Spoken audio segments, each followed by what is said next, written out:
で、俺が何が言いたいかというと、日本共産党さんはここで暴力を根絶しろと言ってるんです。で、その暴力っていうのは、強制のない社会を目指すって言ってるわけでしょ。強制のない社会を目指すんやったら、混乱の連中の方が強制しとるやないかい。まあ皆さんも、なんでそうなったんやと。マムダニ人気だけじゃないってことはどういうことなんだっていうことが気になると思うんですが、世論調査を見ていくと、トランプをどこまで徹底的に批判できてるかがキーポイント。むしろ世論調査が示してるのは、トランプ支持者ですっていうのが無党派から嫌われて、社会主義ですって言ってるやつが嫌われてないっていう結果です。なんやかんや言うてね、ここの親子の落語にね、僕らはもう亡くなって皆さん随分経ちますけども、なんやかんや言うてね、それは家元の偉大さっちゅうのもありますよ。家元の偉大さっちゅうのもあるんですが、なんやかんや言うてね、結局俺らまだ20年30年経ってもこの3人の落語に振り回されてるんですよ。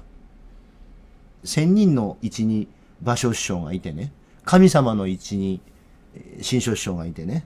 で、大谷翔平の位置に新庄師匠がいるみたいな。なんかもう、どうやっても勝てない3人が、こう、天井の上にこう、ずーっとこう、いるという。ね、こう、なんやかんや言うて、こうなってるんです。何せまあ、この親子3人というのは、大看板中の大看板です。まあ、これはもう、一気に、雑誌がやぼい雑誌なんで、一気に写真はやぼくなりますが、やぼい写真ですよ。これまで写真見てもらっときながら、載せてる雑誌が、アホしか読まへん、やぼい雑誌なんで、あれですが、東京人っていうやつの有名な表紙ですけどね。まあ、振り分けるとこういうことです。3人ね。で、これ真ん中に写ってる新庄師匠、お父っつぁんですね。芭蕉師匠が兄さんで、弟が新長なんですが、まあ、芭蕉師匠はもう仙人みたいな人ですから、人気も実力もありましたけれども、そんなにまあ、花のあるタイプではない。で、花のあるのは弟の新潮師匠なんで、なんですが、まあ、新潮師匠がこう人気が出始めた頃、まだお父っつぁんの新潮師匠は、かろうじて現役でしてね、まあ、半ば引退状態やったんですが、例の歩けなくなってるんで、高座まで一回どんちょうが閉まって、定石の寄せでね、一回どんちょうが閉まって、弟子が両脇抱えて、高座まで運んでいって、座って、どんちょうが開いたら、新章が寝てて、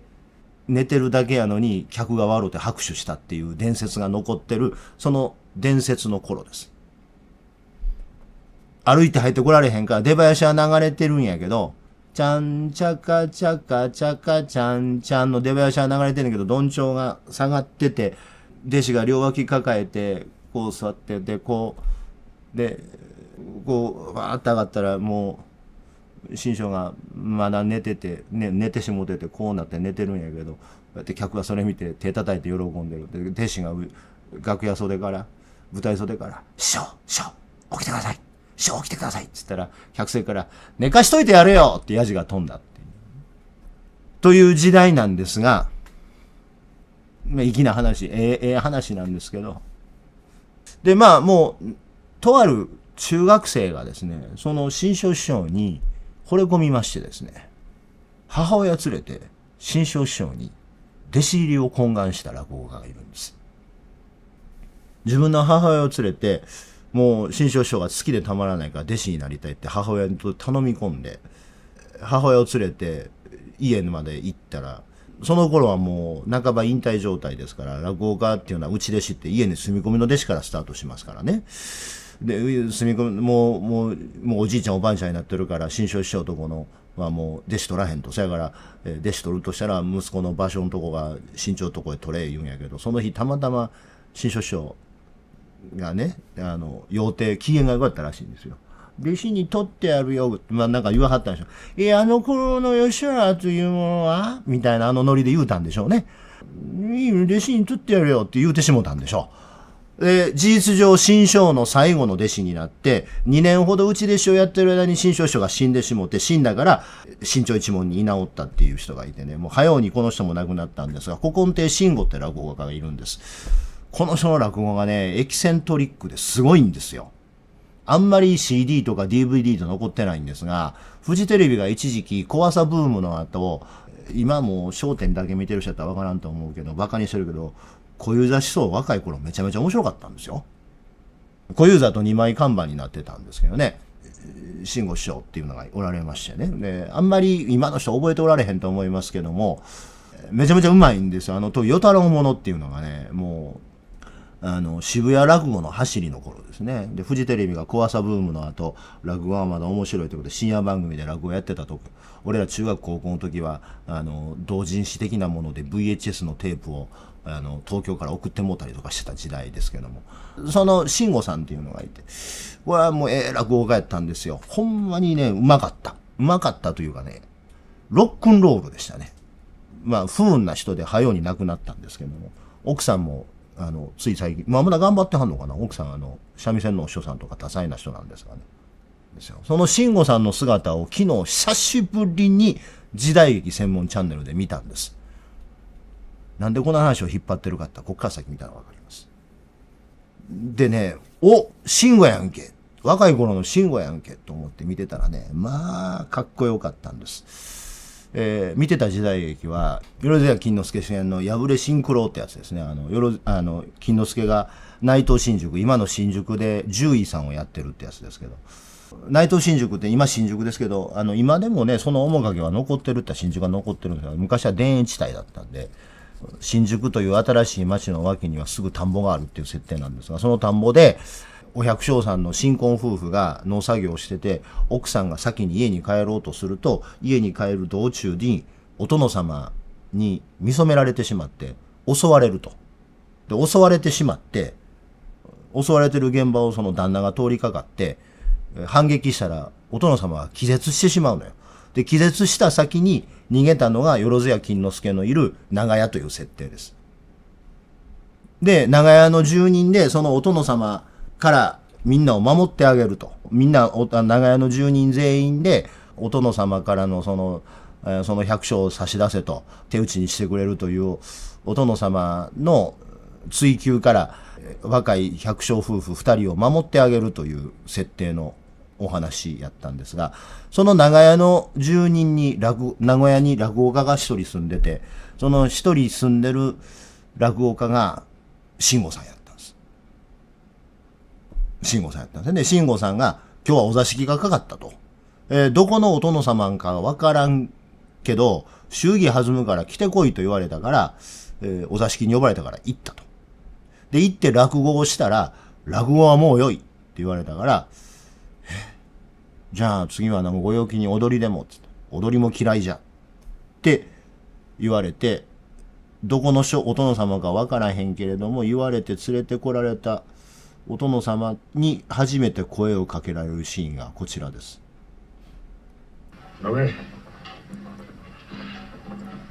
新作夫婦の居場所を言え。それだけでたくさんだ。祝儀は十分に弾んで取らせるぞ。失礼ではございますが、お殿様松平丹波の神様で。その通りだ。そうか。これは一杯引っかかった。丹波の神様がまさかあっしにね。それを申すな。新作夫婦の居場所をさっさと申し上げろ。無理ですね。無理？いや、あっしは話し家ですよ。ねえ、話をしろってんならどんな話でもここでご披露いたしますがね。あいにく新作なんてお百姓を扱った話はございませんので。はい。言えぬと申すか。祝儀は10両出すぞ。いや、20両だ。20両？そうだ。さあ、話すがよい。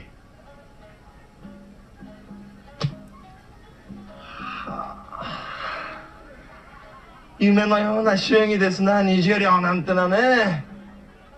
これが話でいただけるってんなら泣いて喜ぶんですけどもね。何をぐずぐず申しておる。早く言え。いなくなったおふくろの遺言でね、私は犬の真似だけはしねえことにしてるんですよ。かっこいい。これはかっこいいよね。これはかっこいいっすね。これは人間こうありたいっすね。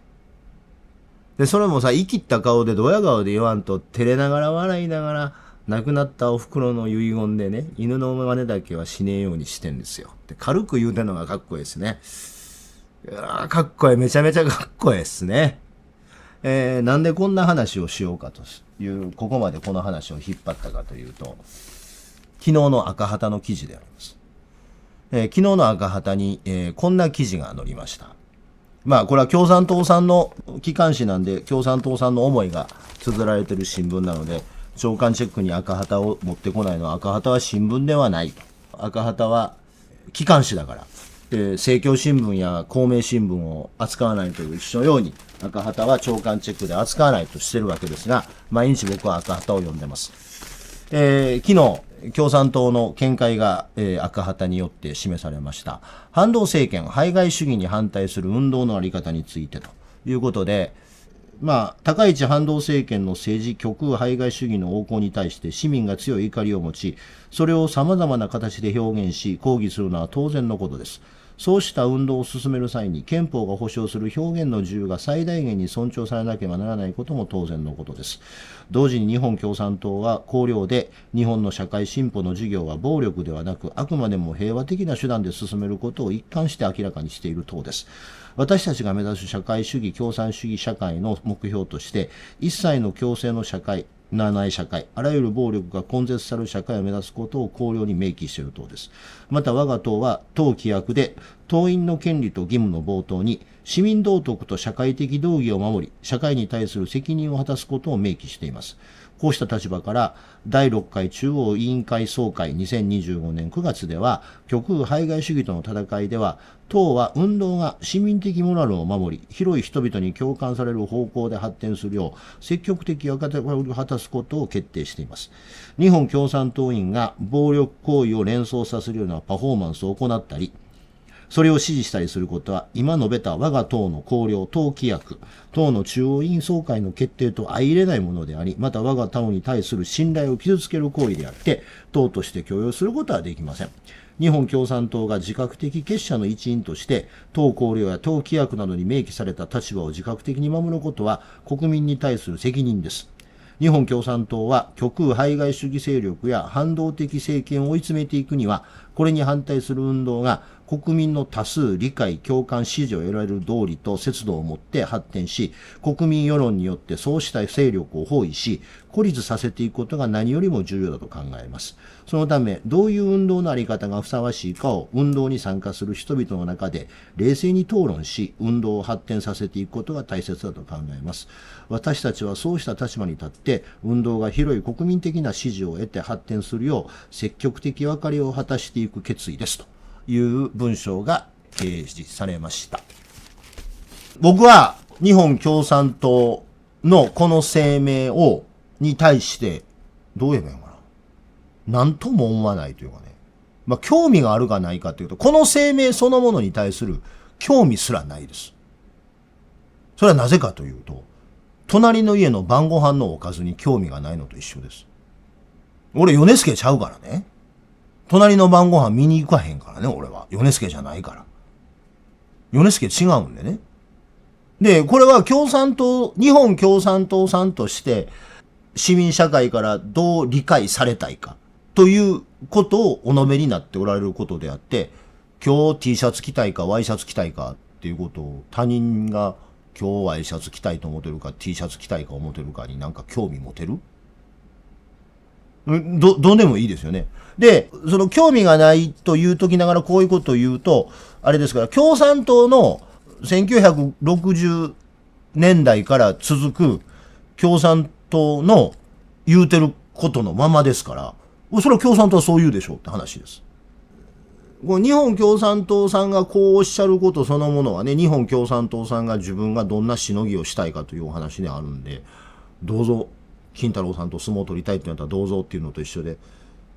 どうぞやっとくなはれということです。その好きにやらはったらよろしいんです。でも知りません。関係ない。そこの会社のしのぎです。やらはったよね。で、ただね、僕が言いたいのは、これは一読すると、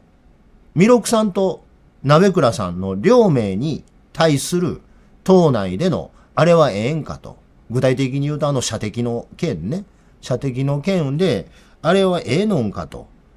いう党内からの批判に対してね、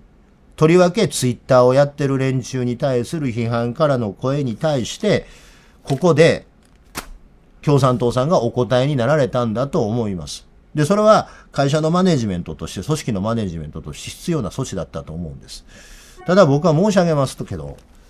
鍋倉、弥勒がやっていることはいかがなものかと言ってる連中のやったことが、僕は射的よりもさらに暴力的だと思います。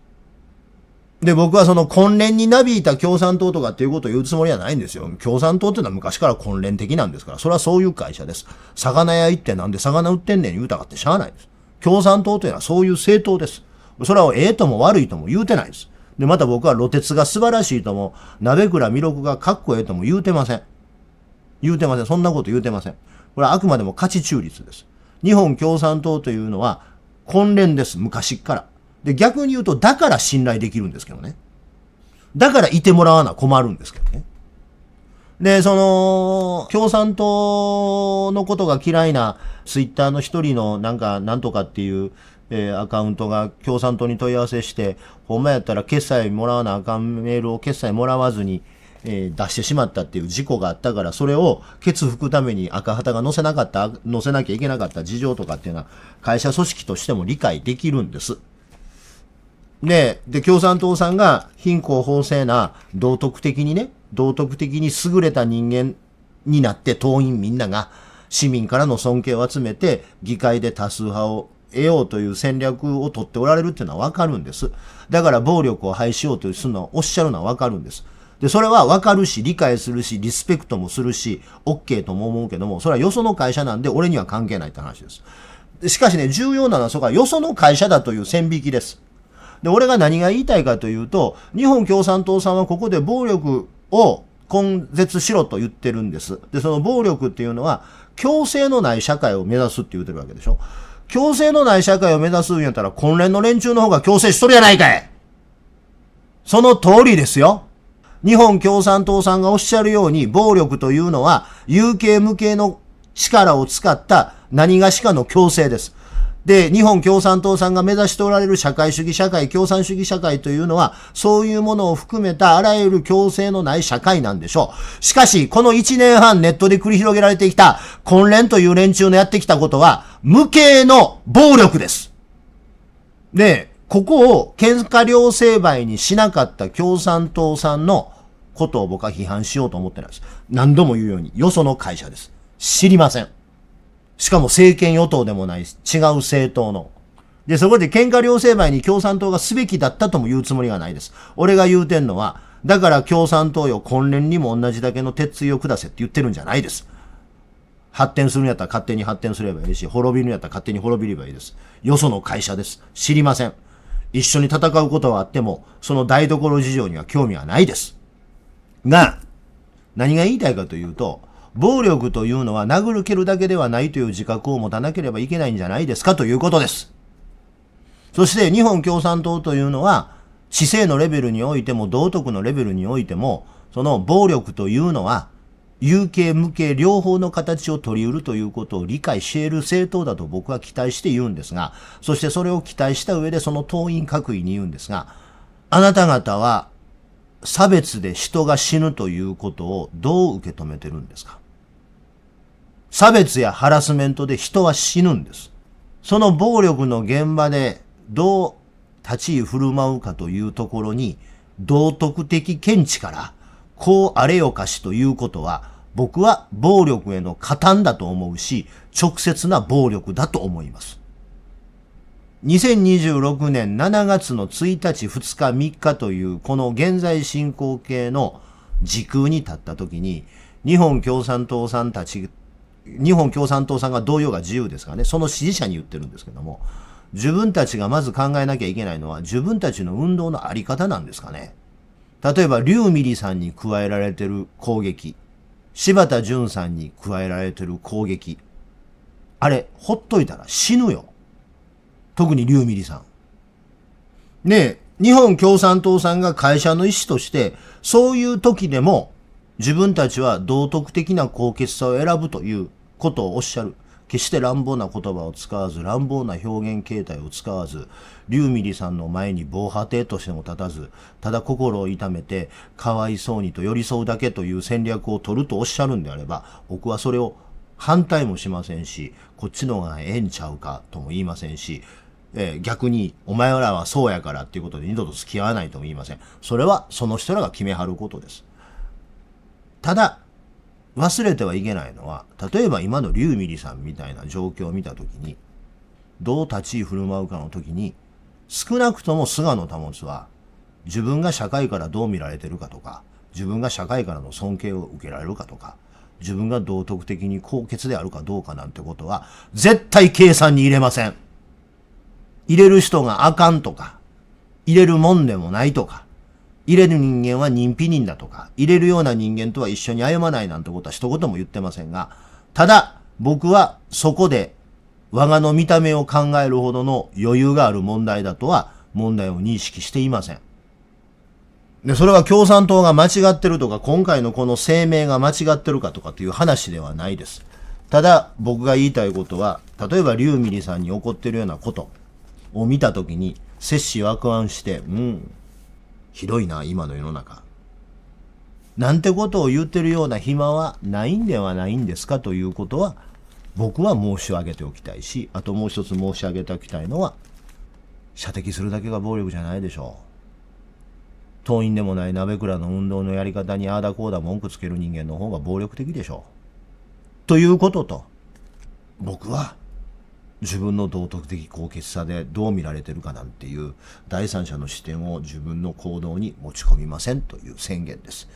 この3点だけを申し上げておきながら今日の本題です。じゃあ一方で日本共産党さんのように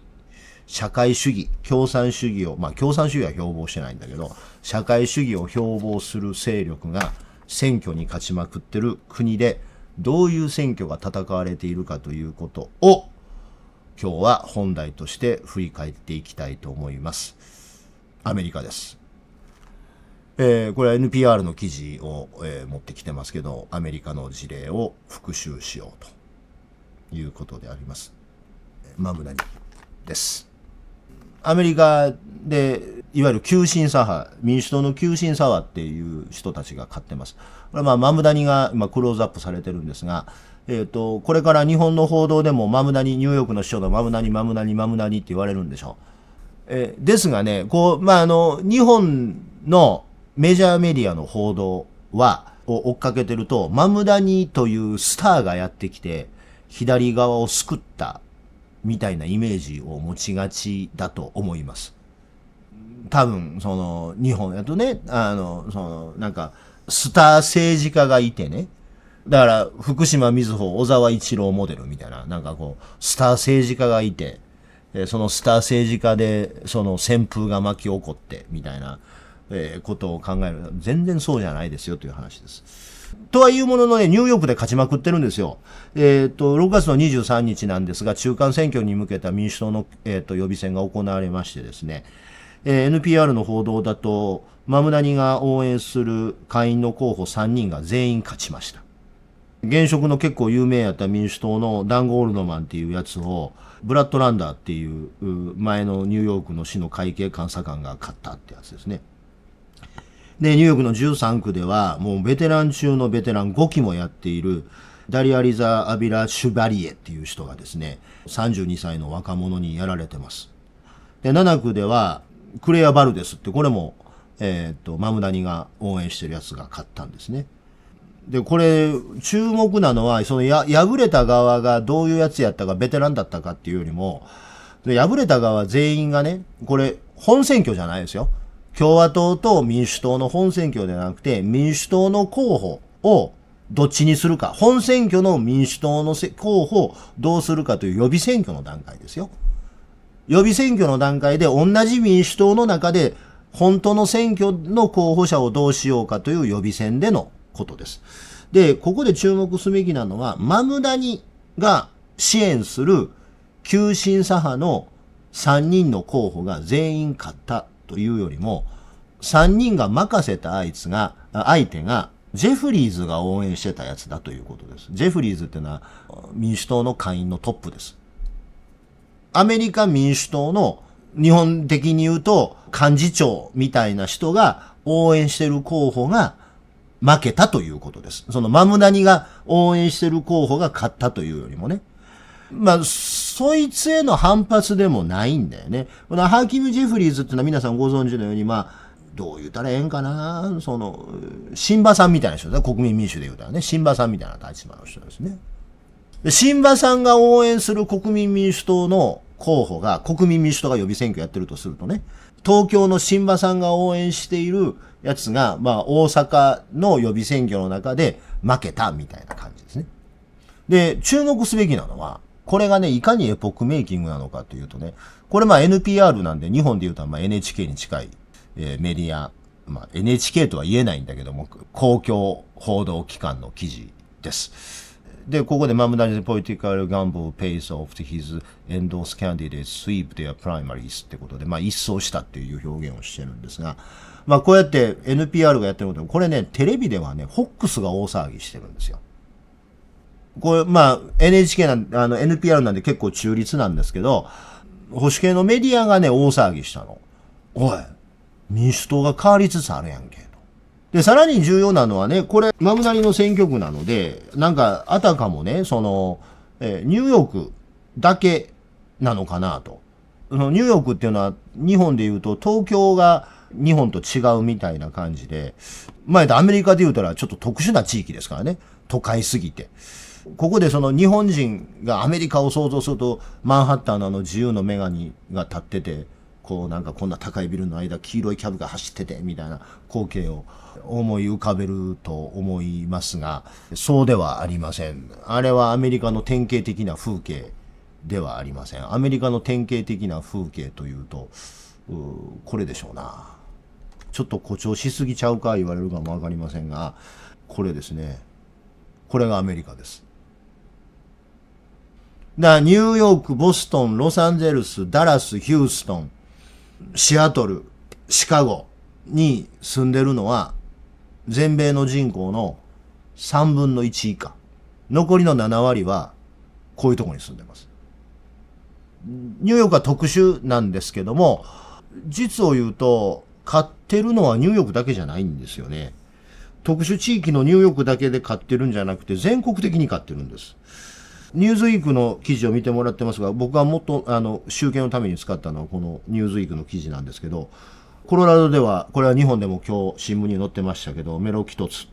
トキロスという新人が、ダイアナ・デゲット、しかもダイアナ・デゲットを破ってるんですね。で、同じコロラドでマニー・ルイテルっていうこれも新人が買ってるんですね。メーンでは、牡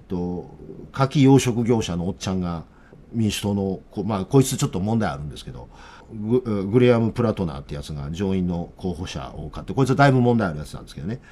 で、ミシガンでも買ってるんですね。ミシガンで買ったのはバーニー・サンダースが支持する候補です。で、このバーニー・サンダースが支持する候補も、党の中央が支持するやつを破ってるんですね。これどういうことかというと、ニューヨークみたいな都会だけで買ってるっていう意味と含めて、かつ、都会だけで買ってるわけじゃなくて、田舎でも買ってるという意味だけではなくてね、ここで冷静に考えてみると、田舎です。ということは共和党が強いんです。共和党が強い地域、トランプ支持者がわさーっている地域の民主党の予備選で左側が勝ってるってことです。要は、ブルーステートね、いわゆるその民主党が強いところ、ブルーステートで左側が勝ってるということではなくて、赤い要素が強い。だからパープルステートって言われるとこね。赤い州でも民主党の予備選挙をやると、左側が勝ってるということが今回の予備選挙の特徴です。で、かつ、この予備選挙は、今始まったばっかりですからね。まだ続きますからね。さらに勝つかもわからんです。で、これだからマムダニブームだと言えるほど簡単な現象でもないですね。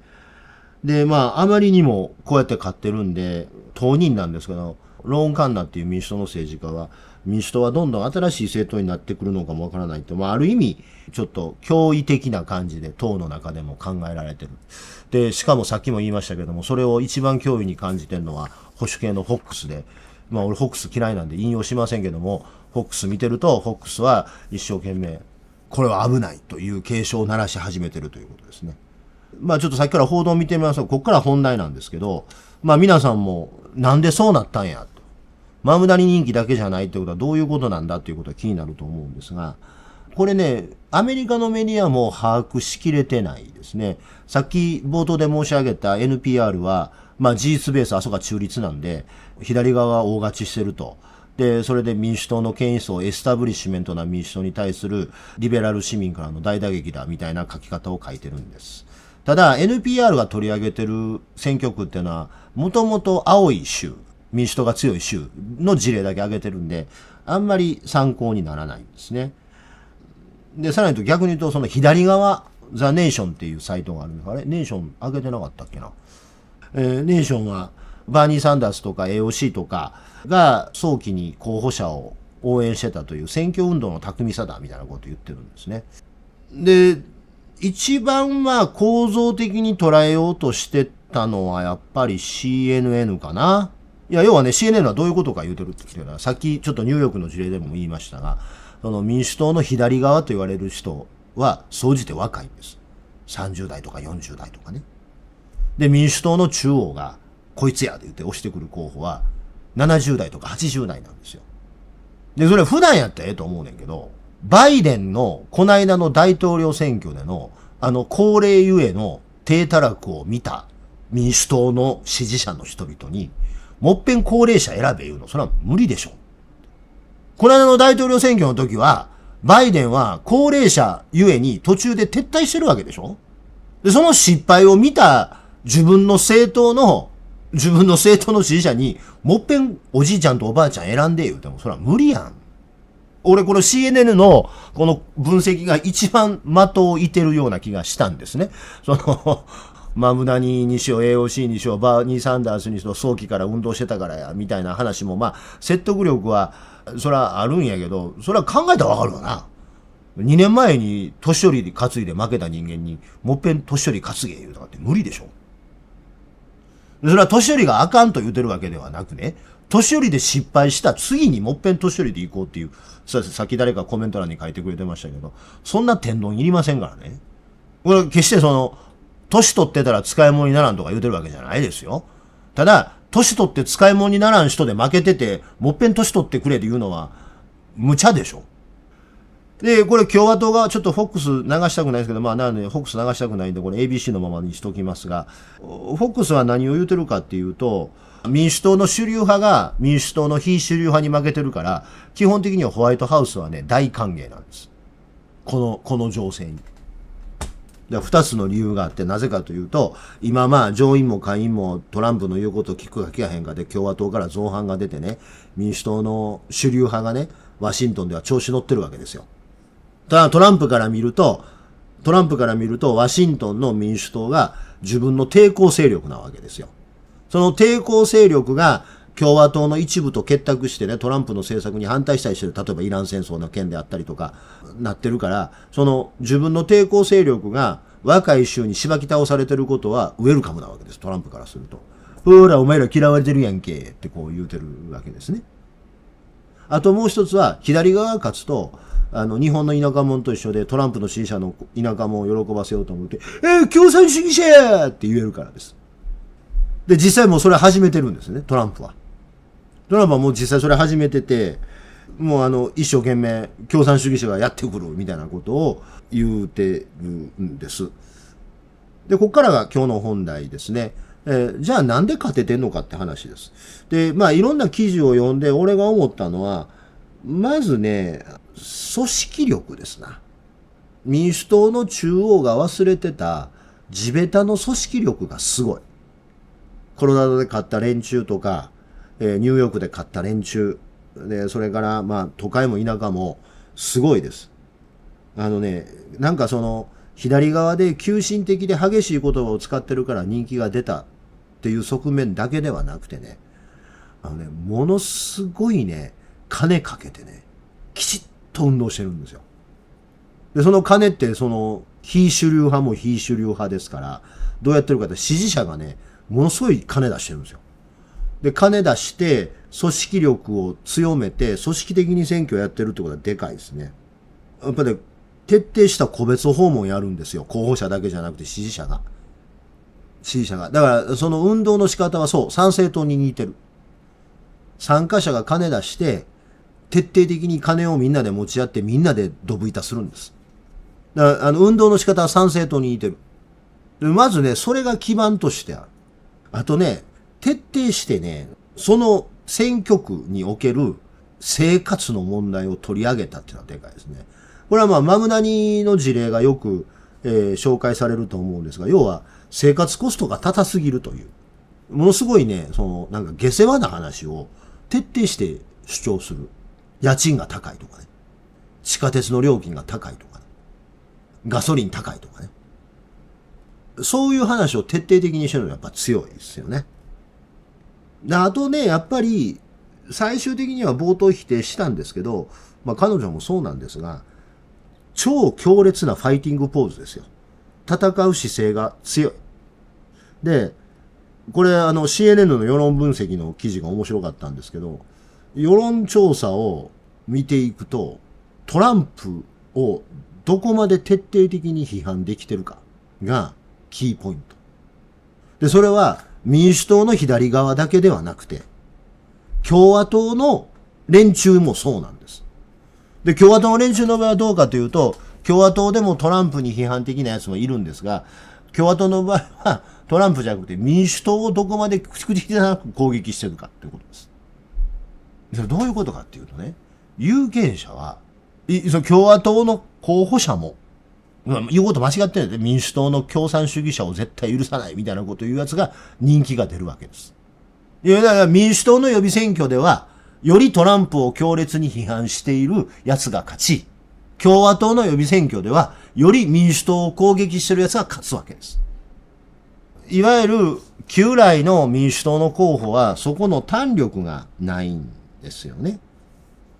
で、というのが、まあ、みんなで金出しようって賛成的に草の根運動をやってる強さ。で、それから、上げてる政策がね、イデオロギーばっかりではなくて、ガソリンが高いとか家賃が高いとかっていう生活の下世話な話を徹底してやるってことと、それと一方でトランプ政権を口汚く罵るという、これが3つが合わさって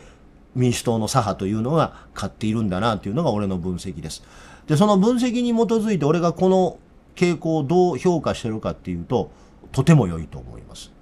俺が選挙ってそうやるべきやって言うてる通りで勝ってるでしょっていうことなんで、とても良いということなんですが、さらに言うとね、ちょっと CNN のこの記事もあるんですけども、これはね、なんかこう、ジャイアントキリングとかね、ムーブメントとか、ブームではなくて、むしろ成熟なんじゃないかなと思います。AOC をはじめとする2018年のオマル、それから AOC 例のスクワットっていう人たちね、スクワットが誕生してもう今年で8年になるのか。この8年間に、いわゆる左側の運動というのが成熟したっていうことの印やと思います。だから、なんかマムナニというニュースターが出てきたんではなくて、これは2018年から続く一連の流れの成熟として見るべきなんじゃないかなと思うんです。この記事で CNN が取り上げてるのは、勝った連中を見るとね、スクワット系の人脈が、この8年間、この下院議員になる前の、上院議員になる前の、なんか会計監査官とかね、コミュニティオーガナイザーとかの小さな組織のトップに据えて、大事に育ててきた候補ばっかりなんですよ。ワンショットでガーンって勝ってるんちゃうのよ。大事に段階を踏んで、いろんな役職を公職につけて、その下級の公職で鍛えて、ふるいにかけて、ってやって残ってきたやつが出てきた。で、あともう一つは、左側の連中ですからそうですけど、金持ちの影響を排除してるってことですね。要は金持ちからも同じ、だから谷町と同じことやってんの。貧乏人も金持ちも同じだけ金払え。まあ金持ちもおるんですよ、支持者の中に。ただね、ケツ持ちみたいな金持ちいないんですよね。あとね、もう一つは、この運動の結果どうなったかっていうと、その政治の世界と民意の乖離というのが修正されつつありますね。まあトランプを批判してるからっていうこともあるんだけど、結局その、ガザの問題っていうか、まあイスラエルをどうするかっていうか、パレスチナをどうするかっていう問題も、それから経済政策をどうするか、物価高をどうするかって話と、有権者のほんまのニーズと、トランプ政権と、古い民主党の考えてることっていうのは、それぞれ距離があるわけですよね。民主党支持者の有権者からすると、自分たちが直面している生活の問題、それからイスラエルがやってることは間違いだと思ってるっていう人々の声を民主党側はこれまで拾いきってなかった。で、今回、いわゆるその日本のメディアでは急進左派とか言われる人々が、決して急進でも何でもないんですけども、有権者の声をちゃんと拾い上げてるっていう側面はあるわな。で、最後にね、絶対忘れたらいかんのはね、ここです。この人たちはね、民主社会主義ってソーシャルデモクラッツって言うてるとか、民主社会主義者って名乗ってるんです。自分たちは社会主義者だって名乗ってるんですよ。デモクラティックソーシャリズムか。それで勝ってるんですよ。私たちは社会主義ですって言い切ってる。だから家賃下げろって言うんですって言ってるんです。で、社会主義だから物価下げろって言ってるんです。物価下げられるのは社会主義だけです。資本主義に疑問があるんです、僕たちはって明確に言うの。敵は資本主義ですって明確に言ってんの。Our enemy is the capitalism って普通に言うてんの。乾いた顔で。で、言うてんねんけど、世論調査取るとね、なんと、どっちを極端と思いますかってアンケート取ったら、6割近くがドナルド・トランプって答える。エコノミストって、まあ世論調査はエコノミストが一番信用できるんですけど、無党派層限定にアンケートを取るとですね、極端すぎるのは共和党と民主党とどっちかですか言ったら、共和党って答えた人の方が多かったんです。でね、一方で忘れてはいけないのは、この数字です。マムナニが勝った、マムナニが持った言うたけどね、マムナニの好感度がそんなに高くないんですよ。ニューヨーク市の世論調査取ると、ニューヨーク市民の。本人の支持率はそんなに高くないんですよ。で、本人の支持率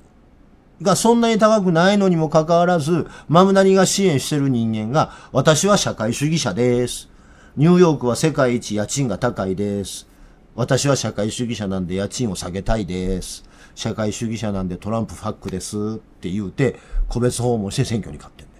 だから、むしろ世論調査が示してるのは、トランプ支持者ですっていうのが無党派から嫌われて、社会主義ですって言ってるやつが嫌われてないっていう結果です。この記事はとても重要です。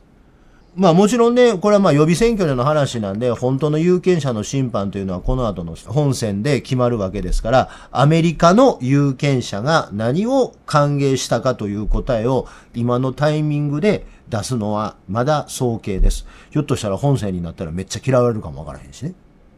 ただ、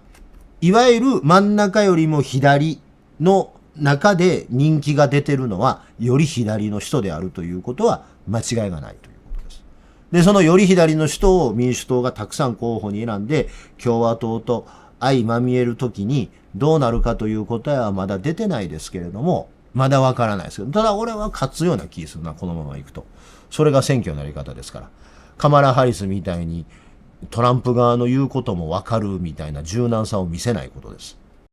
ぜひチャンネル登録といいねボタンを押してください。